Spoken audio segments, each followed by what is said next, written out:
안녕하세요. 여행작가 태원준의 본격 대리만족 여행 서비스 요리조리 세계 속으로 오늘도 출발선 위에 섰는데요. 다들 떠날 준비 되셨죠?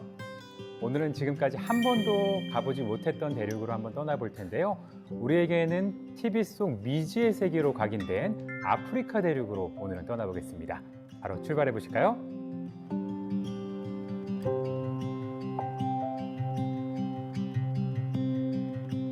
아프리카는 아시아에 이어서 전 세계에서 두 번째로 큰 대륙이죠. 16세기만 하더라도 유럽의 식민지로 좀 전락을 했었는데 세계 2차 대전 이후에는 많은 나라들이 독립을 하면서 현재의 모습에 이르렀습니다. 가장 먼저 제가 아프리카에서 소개할 국가는 케냐고요. 아프리카 동부에 위치를 하고 있으면서 관광 산업으로서 아프리카에서는 가장 호황을 맞고 있는 나라라고 할 수가 있습니다. 여러분들은 일반적으로 아프리카 하면은 가장 먼저 떠오르는 이미지가 뭔가요? 아마도 TV 속 동물의 왕국 보신 것처럼 많은 맹수들과 야생동물이 뛰노는 드넓은 초원을 생각하실 것 같은데 케냐에 바로 그런 곳이 있습니다. 수도 나이로비에서 약 230km 떨어진 곳에 마사이마라 국립공원이 있습니다. 2017년 세계 여행상 행사에서 최고의 국립공원, 아프리카 최고의 국립공원으로 꼽힌 곳이고요. 케냐 내에서도 가장 많은 야생동물이 뛰노는 곳이기 때문에 여러분들이 어느 시즌에 가시더라도 동물의 왕국에 직접 들어가신 듯한 기분을 느끼실 수 있는 곳입니다. 마사이마라 국립공원 안에만 무려 600종이 넘는 야생동물들이 서식을 하고 있기 때문에 여러분들이 눈만 돌리시더라도 360도 어디서나 많은 동물들을 만나실 수가 있습니다. 다만 여러분들이 개별적으로 홀로 이 공원을 보실 수는 없습니다. 왜냐, 여러분들이 막 이렇게 돌아다니고 계신데 멀리서 사자나 맹수가 뛰어온다고 생각을 해보세요. 생각만 하셔도 아찔하시죠. 그래서 투어로만 둘러볼 수 있는 곳이지만 여러분들이 쉽게 투어에 참여하실 수가 있는 게 수도 나이로비에서도 이곳까지 가는 투어 상품을 판매하고 있고 또 국립공원 근처에는 워낙 많은 여행사들이 밀집되어 있어가지고요. 여러분들 쉽게 투어에 참가하실 수가 있습니다. 참가를 하게 되면은 일명 우리가 사파리라고 하죠. 사파리라는 형태의 투어를 즐기시게 되는데 약 6명에서 10명 정도가 탈 수 있는 소위 봉고차라고 하죠. 승합 차량을 개조해서 보게 되고요. 윗뚜껑을 이제 여닫을 수 있는 형태로 개조가 되어 있습니다. 재미있는 사실은 현지에서는 이런 형태의 투어를 보고서 사파리라고 부르지는 않고요. 게임 드라이브라고 부릅니다. 그 이유는 마치 게임을 즐기듯이 이 승합 차량을 타고서 동물을 찾아 나선다. 마치 숨바꼭질 하듯이 드라이브를 한다고 해서 게임 드라이브라고 하는 명칭을 사용을 하고요. 보통 드라이버 한 명, 가이드 한 명이 이제 동석을 해가지고 설명을 해주거나 동물을 찾아 나서게 되는데 마사이마라에서는 어떤 동물을 만날 수 있을까요? 600종이라고 말씀을 드렸는데 다 보기는 사실상 힘들겠죠. 일반적으로 2박 3일이나 3박 4일 투어를 하시게 되는데 다 만나시긴 힘들고요.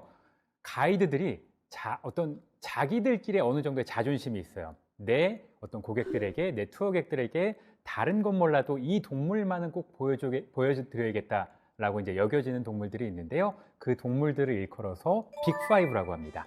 그래서 이 마사이마라 내에서도 보기 쉽지 않고 또 제법 덩치가 있는 동물들이라고 보시면 되는데 빅5의 가장 선봉장 역할을 하는 동물은 여러분들이 아프리카 하면 늘 떠올리는 밀림의 왕 사자는 당연히 속하겠고요. 그다음에 버팔로라고 불리는 물소가 있습니다. 그리고 코끼리가 있고요. 표범도 있고 마지막으로 코뿔소. 이 5종의 동물을 빅5라고 불리는데요.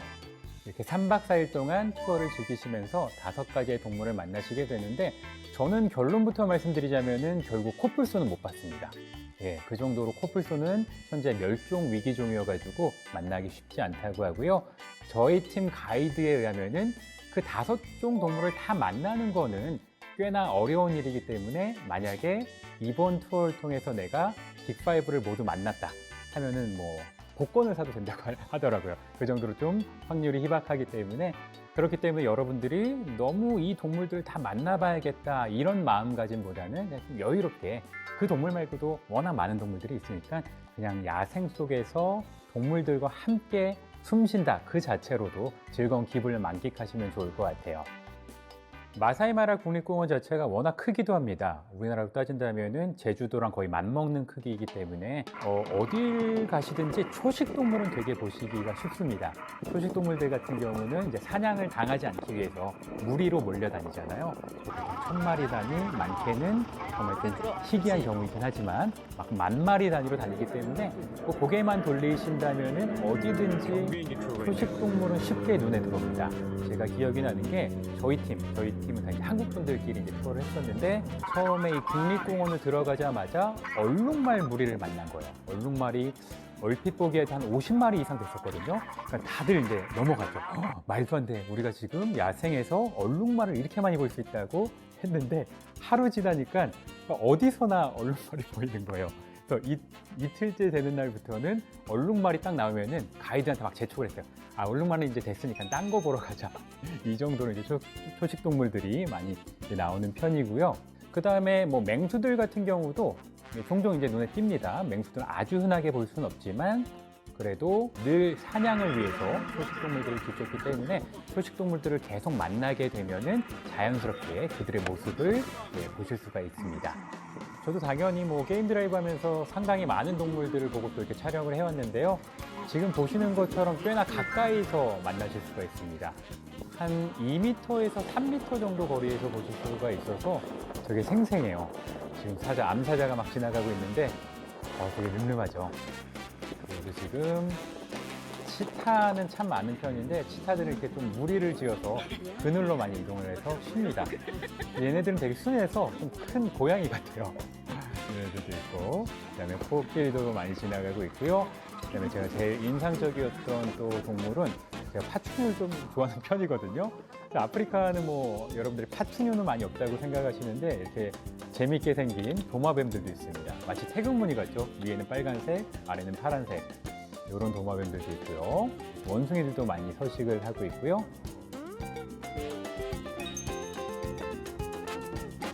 또 이 마사이 마라를 따라서 흐르는 강이 이제 마사이 강인데 강에 내려가시면은 굉장히 쉽게 이렇게 하마도 만나실 수가 있습니다. 다만 제가 한 가지 꼭 여러분들께 주의사항 드릴 게 하마가 가장 이 아프리카에 사는 생명체 중에서 좀 흉포한 편이라고 해요. 자신의 구역을 침범을 당하면은 무조건 이제 물어 뜯는 습성이 있어가지고 여러분들이 뭐 마사이 마라뿐만이 아니라 아프리카 어느 곳을 가시든지 강가에 내려가실 때는 굉장히 조심하셔야 됩니다. 왜냐? 하마들이 보통 눈만 내놓거나 물 안쪽에 위치를 하고 있기 때문에 막상 우리가 내려갔을 때는 아무것도 보이지가 않아요. 근데 갑작스럽게 튀어나와서 이 사람이 자기를 공격한다 혹은 자신의 영역을 침범한다 하면 무조건 달겨든다고 하거든요. 그래서 꽤 많은 사람이 하마에 의해서 매년 많이 이제 사망을 한다고 하니까 이런 점들은 여러분들이 상식으로 알고 계시면 좋겠죠. 마지막으로 하나만 더 말씀을 드리면은 또 여러분들이 마사이 마라 말고 아프리카의 유명한 초원 아시는 것 중에 세렝게티라고 아실 거예요. 세렝게티도 엄밀히 말하면은 이 마사이 마라랑 같은 초원이라고 보시면 돼요. 물론 마사이 마라에 비해서는 훨씬 더 큰 규모를 자랑을 하는데요. 사람에 의해서 나라가 이제 국경이 생기고 이제 국경선이 나뉘다 보니까 이름이 달라진 거예요. 그러니까 북쪽에는 마사이 마라가 있고요. 남쪽으로 크게 이제 세렝게티가 있는데 그 사이에 케냐와 탄자니아가 나눠져 있습니다. 그래서 케냐에 속해 있는 그 초원은 마사이 마라, 이쪽에 이제 마사이족이라고 들어보셨죠? 키 크고 이렇게 점프를 뛰는 지금 영상에 나오고 있는 이 부족이 살아서 마사이의 땅이라고 하는 마사이 마라라는 이름을 가지게 되었고요. 그 밑에 탄자니아에 속해 있는 초원은 세렝게티라고 불려서 사람들은 이제 국경선 넘어갈 수는 없지만 동물들은 뭐 국경이 무슨 상관이 있겠어요. 자유롭게 뛰어놀기 때문에 마사이 마라하고 세렝게티는 어떻게 보면 같은 초원이라고 생각을 하시면 됩니다.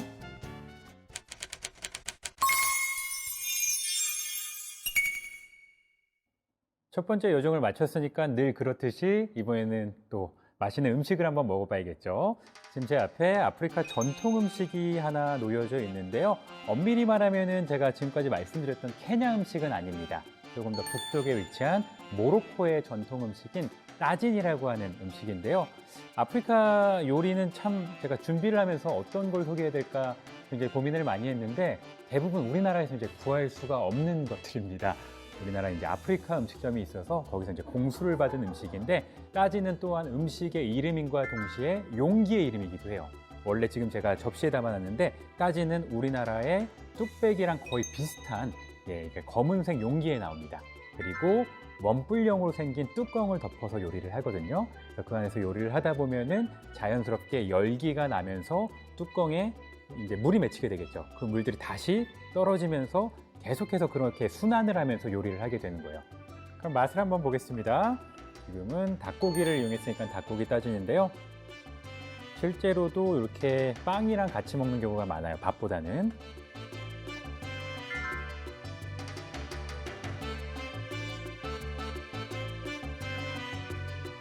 되게 조리를 푹 잘 익히셔가지고 닭이 굉장히 부드러운 편이고요. 좀 짙은 약간 카레 향이 많이 나는데 그 카레 향의 향신료를 많이 이용을 해가지고 우리나라 분들께는 요 따진 같은 경우는 크게 호불호는 없을 것 같습니다. 실제로 제가 모로코에 가서 따진을 먹었을 때는 거리에 이제 시장에 엄청나게 많은 다양한 따진들을 파는데 향이 워낙 짙은 어떤 따진들이 있습니다. 그래서 여러분들이 사전에 드시기 전에 약간 냄새를 맡아가면서 내가 커버할 수 있는 그런 향인지 한번 좀 확인하시고 드시는 게 더 수월하겠죠.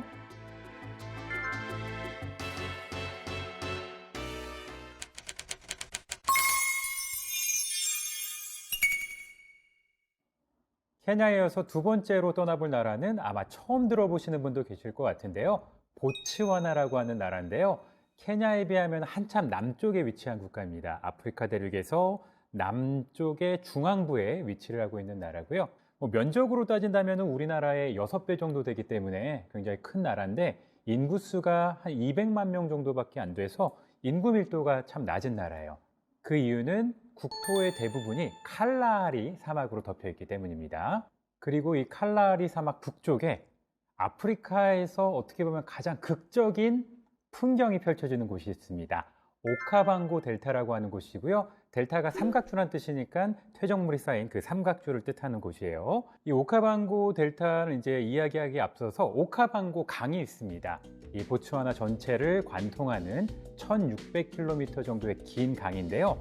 이 강이 이제 물은 이제 바다로 흘러 들어가야 되는데 이 오카방고 강은 바다로 흘러들지 못합니다. 왜냐? 약 200만 년 전에 지각 변동이 이제 일어나면서 단층이 형성되었는데 그 단층이 인도양으로 흘러드는 길을 막게 된 거죠. 그래서 결국 이 오카방고 델타에 흘러든 강은 바다로 흘러들지 못하고요. 그래서 결국 바다로 흘러들지 못하다 보니까 칼라하리 사막 북쪽에 있는 늪지대로 물들이 흘러들어가게 되다가 결국 증발하고 퇴적되어서 삼각주가 되어버린 거죠. 세계 어디서도 볼 수 없는 굉장히 독특한 풍경이 펼쳐지는 곳이고요. 또 여기저기 늪지대가 많이 형성되다 보니까 생명체들이 많이 몰려들었겠죠. 그래서 생물 다양성이 굉장히 풍부해가지고요. 람사르 협약에 의해서 보호를 받고 있는 그런 지역입니다. 그렇다면 이 오카방고 델타는 어떻게 즐기는 방법이 가장 좋을까요? 일단 첫 번째는 전통배를 타는 투어가 있습니다. 일명 모코로라고 하는데요. 제가 앞서 이제 모로코 요리 따진 보여드렸잖아요. 모로코가 아닙니다. 모코로라고 하는 나무로 만든 배인데 길쭉한 카누 같은 배가 바로 모코로라고 하는 배예요. 그렇죠. 모코로를 타고서 보통 이제 2명 정도까지 탈 수가 있고요. 맨 앞에 사공이 있습니다. 사공이 마치 그 베니스의 곤돌라를 노를 젓듯이 하나의 노로 이곳저곳 습지대를 탐방을 하면서 가까이서 많은 생명체를 만날 수 있도록 도와주게 되는 거죠. 그래서 그 늪지대의 강을 따라서 유람하는 재미도 있고요. 저 멀리 이 모코로가 등장할 때마다 깜짝 놀라가지고 막 뛰어다니는 팔짝팔짝 점프를 하는 그런 초식동물들이 쉽게 눈에 보여가지고 그런 동물들을 보는 재미도 있고요. 그리고 이제 사공이 가이드 역할을 하기도 하는데요. 그 가이드가 어느 정도 조금 안전한 곳이라고 판단이 되면은 직접 습지 위로 올라가서 산책을 하실 수도 있습니다. 그리고 다행이라고 해야겠죠. 이 습지대에도 수백 종의 이제 동물들이 사는데 맹수는 거의 없다고 해요. 맹수가 없다 보니까 좀 무트에 올라가서 식사를 하거나 산책을 즐기는데도 큰 위험 부담이 없겠죠. 이렇게 모코로를 타고 다니면서 습지 곳곳을 직접 발 디뎌보는 게 첫 번째의 어떤 투어 방법이라고 하면은 두 번째는 약간 스케일이 큽니다. 경비행기 투어로 직접 위에서 이 오카방고 델타의 지형을 살펴보는 것인데요. 지형이 아무리 좀 독특하고 이색적인 풍경이라 하더라도 그 바로 옆에서는 그 전체적인 모습을 볼 수가 없잖아요. 그러다 보니까 생기게 된 투어입니다. 근데 이 경비행기가 그렇게 비싸진 않아요. 한 6명까지 탈 수 있는 작은 프로펠러 비행기인데 우리 돈으로 한 $100 안팎이니까 10만 원 안팎을 이제 내시면은 하늘에서 방금 제가 계속 설명했던 오카방고의 이상하고 좀 괴상한 그런 지형들을 보실 수가 있는데 위에서 바라보시면은 이제 물길들이 여기저기로 뻗어나가다가 증발을 하는 순간 거기서 이제 멈춰버리니까 마치 우리의 혈관을 이렇게 들여다보듯이 이렇게 핏줄 같은 모습을 하고 있고요. 여러분들 뭐 오카방고 델타까지 가셨다면은 뭐 경비행기 10만 원 아깝지 않으시겠죠? 한 1시간 정도 이제 진행이 되게 되는데 그 안에 충분히 그 돈값이라는 풍경을 보여주기 때문에 오카방고 가신다면은 델타에 가신다면은 모코로 한번 투어하시고요. 그다음에 이 경비행기 투어까지 하신다면은 거의 모범적으로 이 오카방고 투어를 마치신다고 하실 수 있을 것 같습니다.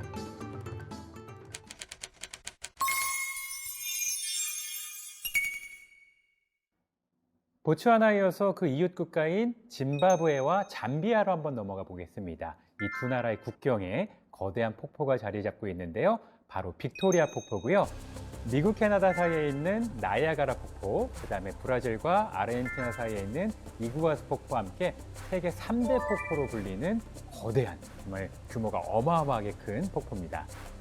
이 빅토리아 폭포는 잠베지강에서 발원을 하는데요. 잠베지강은 짐바브웨하고 잠비아를 관통해서 인도양으로 이제 흘러들게 됩니다. 강 중부에서 흘러나온 물줄기가 바로 빅토리아 폭포로 이제 확장이 되게 되고요.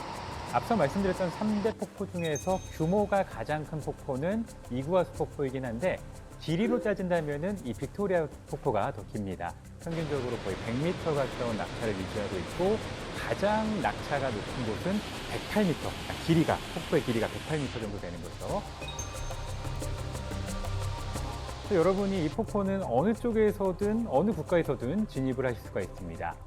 짐바브웨 쪽에서도 오실 수가 있고요. 잠비아 쪽에서도 입장을 하실 수가 있는데 어느 쪽에서 들어가시든 간에 입장과 동시에 엄청난 굉음이 들리기 시작을 합니다. 폭포의 낙차가 워낙 높다 보니까 떨어지면서 나는 그 물소리, 그 굉음이 엄청날 수밖에 없겠죠. 그래서 어느 정도냐면은 동행이 있다고 하면은 정말 바로 옆에서 소리를 고래고래 질러야지 그 사람이 무슨 말을 하는지 들릴 정도예요. 또한 시야는 거의 제로가 돼요. 물보라가 워낙 심해가지고 마치 안개가 낀 것처럼 희뿌옇게 아무것도 정말 한 1m 정도 앞까지밖에 보이진 않거든요. 그러다 보니까 현지인들, 아프리카, 잠비아하고 짐바브웨 사람들 같은 경우는 현지 언어로 모시오야 뚜냐라고 부릅니다. 이름이 어렵죠. 모시오야 뚜냐인데 이제 우리말로 번역을 하면은 천둥 소리가 나는 연기라는 뜻이에요. 그러니까 그들이 느꼈던 감정을 그대로 이름에 붙인 거죠. 정말 천둥 소리가 나는데 앞에는 연기뿐이기 때문에 폭포가 아니라 마치 천둥 소리를 내는 연기와도 같다 해가지고 그런 이름을 붙이게 된 거죠. 지금 보고 계신 이 물줄기가 얼마나 방대한 양인지 어떤 객관적인 자료가 있거든요. 그래서 우리가 일반적으로 폭포에 갈 때 우기가 아닌, 그러니까 비가 적게 내릴 때를 갈수기라고 하고요. 비가 많이 내리는, 그러니까 어떻게 보면 우기라고 할 수 있는 그 기간을 홍수기라고 하는데 빅토리아의 홍수기는 2월에서 한 3월 정도가 돼요. 그때 기준으로 이 폭포 전체에서 흘러내리는 물의 양이요.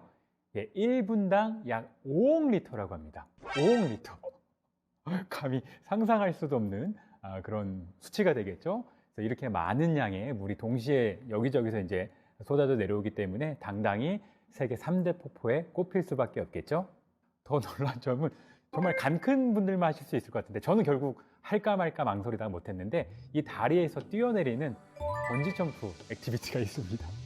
그래서 지금 보셨던 그 광대한 물줄기 안으로 뛰어드시는 거죠. 물론 되게 안전하죠. 안전하고 이제 안전장치가 잘 되어 있는데 웬만한 담력을 가지고는 도전하시기가 쉽지 않으시겠죠. 저 같은 약간 쫄보는 도전을 못했는데 혹시라도 여러분들이 여기 방문하셨을 때 정말 이런 액티비티, 담력이 큰 이런 액티비티를 즐기시는 분들이라면은 한 번쯤 빅토리아를 향해서 다이빙을 하는 이 짜릿한 체험도 한번 해보시길 바라겠습니다. 마지막으로 나미비아로 한번 떠나보겠습니다. 나미비아는 아프리카 대륙 서쪽에 위치를 하고 있고요. 대서양과 마주보고 있죠. 이 나미비아 안에도 아프리카의 보석이라고 불리는 사막이 숨겨져 있는데 바로 나미부 사막입니다. 여러분들 보통 아프리카의 사막 하면은 사하라 사막 많이 떠올리실 것 같은데요. 저는 개인적으로 이 나미부 사막이 훨씬 더 아름답게 느껴졌던 게 우리가 일반적으로 보는 모래의 색깔이 아니라 철분 함유가 많아서 붉은색 모래로 뒤덮여 있습니다. 그 모습이 낭만적이기도 하고 독특하기도 하기 때문에 저도 이 나미부 사막에 빨려들 수밖에 없었는데요. 또 이 나미부 사막은 사하라 사막에 비하면 훨씬 더 역사가 오래된 사막입니다. 뭐 세세하게 그 모든 역사들을 인류가 밝혀내진 못했지만 일반적으로 세계에서 가장 오래된 사막으로 꼽히는 곳이기도 하거든요. 지구상에서 유일하게 바다와 면에 있는 사막입니다. 사막과 바다가 공존하는 곳이라고 할 수 있겠죠. 자, 뒤에 또 그런 지역을 말씀드리게 될 텐데요. 먼저 이 나미부 사막의 하이라이트를 하나씩 훑어보도록 하겠습니다. 지금 보시는 곳은 듄 45라고 불리는 곳입니다. 듄은 우리말로 하면은 모래사막이라는 뜻이 되겠죠. 모래 언덕 이런 뜻이 될 것 같은데 사막이다 보니까 당연히 엄청나게 많은 모래사막들이 존재를 하겠죠. 그래서 이제 현지인들이 그 사막마다 좀 구분을 짓기 위해서 번호를 조금 붙였어요. 그래서 듄 45도 그 45가 딱히 어떤 의미가 있다기보다 순번이라고 생각을 하시면 될 것 같은데 이 듄 45가 유명해진 이유는 여기서 바라보는 일출의 풍경이 워낙 황홀하기 때문입니다. 지금 보시는 것처럼 굉장히 많은 사람들이 일출에 맞춰서 이곳에 이제 찾아가게 됩니다. 듄 45의 높이는 한 150m 정도 되니까 뭐 산으로 따진다고 하더라도 그렇게 높은 산은 아니죠. 하지만 사막이어가지고 올라가기는 쉽지 않아요. 한 발짝을 내딛으면은 두 발짝 계속 막 후퇴를 하게 돼서 그래도 정말 길을 쓰고 여러분들이 정상까지 다다르시면요. 멀리 우리가 웬만해서는 볼 수 없는 일출이죠. 정말 사막 모래 너머로 떠오르는 새빨간 태양을 마주하실 수가 있는 데다가 원래 이 사막의 색도 거의 태양과 같은 색으로 붉게 빛나게 될 거 아니에요. 그래서 어둠에 잠겨있던 이 사막이 깨어나면서 해와 함께 붉은 빛으로 막 반짝이는 모습이 굉장히 좀 초현실적이라고 해야 될까요? 근데 황홀해가지고 이 듄 45는 나미부 사막을 통틀어서 가장 아름다운 일출을 볼 수 있는 곳인데다가 BBC가 선정한 죽기 전에 꼭 가봐야 될 여행지 50에도 당당히 꼽힌 곳이어가지고요. 나미부 사막의 어떤 시작점으로 삼으시면 참 좋을 것 같습니다. 듄 45에서 또 조금만 안쪽으로 들어가시면은 데드블레이라고 불리는 곳이 있어요. 여기도 지구상에 존재할 것 같지 않은 풍경이 펼쳐지는 곳인데 사막 한가운데 죽은 나무들이 메마른 나무들이 쫙 펼쳐져 있습니다. 지금 보여드리고 있는데 이게 뭔가 싶으시죠? 이 데드블레이는 죽은 습지라는 뜻이고요. 여기가 원래 강이었습니다. 치유샤프라고 하는 이름을 가진 강이었는데 이 강이 또 어느 순간 지각 변동으로 인해서 사막 한가운데 갇히게 된 거죠. 근데 강이 있고 물이 있다 보면은 자연스럽게 생명체가 자랄 수밖에 없잖아요. 또 풀이라든지 나무들이 이제 강을 따라서 이제 자라기 시작을 했는데 사막 안에 갇히게 되면서 이 강은 모두 증발해 버리게 되고요. 그 증발한 한가운데 있었던 나무들도 다 말라 죽으면서 그 자리에 그대로 박제가 되어 버린 거예요. 초현실주의 작가들의 그림이라고 불러도 전혀 이상하지 않을 것 같은 풍경들이 펼쳐지는 데다가 되게 채도가 높죠. 파란 하늘과 새빨간 모래와 그 다음에 강에 남겨져 있던 하얀 소금기 사이로 이렇게 막 퍼석하게 굳어있는 나무들이 여기저기 펼쳐져 있는 모습 자체가 워낙 또 신기하고 독특하기 때문에 누구든지 나미부 사막에 가신다면 꼭 가보셔야 될 곳입니다. 듄 45도 굉장히 독특했죠. 그리고 데드블레이도 약간 말이 안 된다 싶을 정도의 풍경이었는데 더더욱 신기한 곳이 있습니다. 제가 아프리카를 돌아다니면서 어떻게 보면 오늘 소개해드린 곳 중에서 풍경으로 따진다면 가장 말이 안 되는 곳이었는데요. 샌드위치 하버라고 하는 이름을 가진 곳인데요. 나미비아 해안 도시 중에 월비스베이라고 있습니다. 그 월비스베이 도시에서 조금 사막 안쪽으로 들어가면 나타나는 풍경인데 여기는 정말 바다하고 사막이 딱 만나는 곳이에요. 우리가 일반적인 상식으로 웬만해서는 공존할 수 없을 것 같은 이미지들이 있죠. 가령 용암과 빙하 이런 것들은 공존할 수가 없잖아요. 가령 뭐 십자가와 불상 공존할 수가 없잖아요. 그렇듯이 말도 안 되는 조합이 펼쳐지기도 하는데 이 샌드위치 하버가 바로 그런 곳입니다. 사막과 바다가 서로 몸을 부대끼는 곳이기 때문이죠. 우리는 사막이라고 하면 무조건 굉장히 메마른 곳이라고 생각을 하잖아요. 물 한 방울 없는 곳. 또 바다 하면은 정말 광활한 거대한 어떤 물이 엄청나게 많은 물이 떠오르는 곳인데 그 두 개의 이미지가 완벽하게 공존을 하는 곳이죠. 여러분들도 이게 무슨 이야기인가 싶으시겠죠. 아니 사막과 바다라니 이런 생각을 하실 것 같은데 저도 그런 마음을 가지고 이제 투어를 신청을 했었는데 실제로 사막을 넘자마자 바다가 보이기 시작을 했습니다. 지금 제가 영상을 보여드리고 있는데요. 제가 지금 사막을 걷고 있습니다. 사막을 걸어 올라오고 있는데 누가 봐도 사막이죠. 모래뿐이잖아요. 붉은 나미부 사막이 정말 끝도 없이 이어지고 있는데 제가 언덕을 올라가고 있습니다. 언덕을 살짝 올라가자마자 보이시죠? 지금 저게 드넓은 대서양입니다.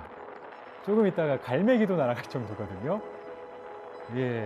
그래서 이렇게 사막하고 바다가 만나서 절대 어울릴 것 같지 않았던 이 두 개의 조합이 만나서 몸을 부대끼는 곳이 샌드위치 하버이기 때문에 제가 SNS에 이런 표현을 썼었어요. 정말 에미넴과 심수봉의 조합이다. 실제로 절대로 만날 것 같지 않았던 조합이 바로 여기서 만난다고 해가지고 그런 극적인 표현을 쓰기도 했었는데 지금 여러분이 놀라시는 것만큼 그만큼이나 좀 약간 충격적이라는 표현을 써도 되겠죠. 충격적인 풍경이기 때문에 여러분들이 나미부 사막에 가신다면은 앞서 보여드렸던 두 개의 풍경과 더불어서 반드시 보고 넘어가셔야 될 그런 풍경이라고 제가 감히 추천을 드립니다.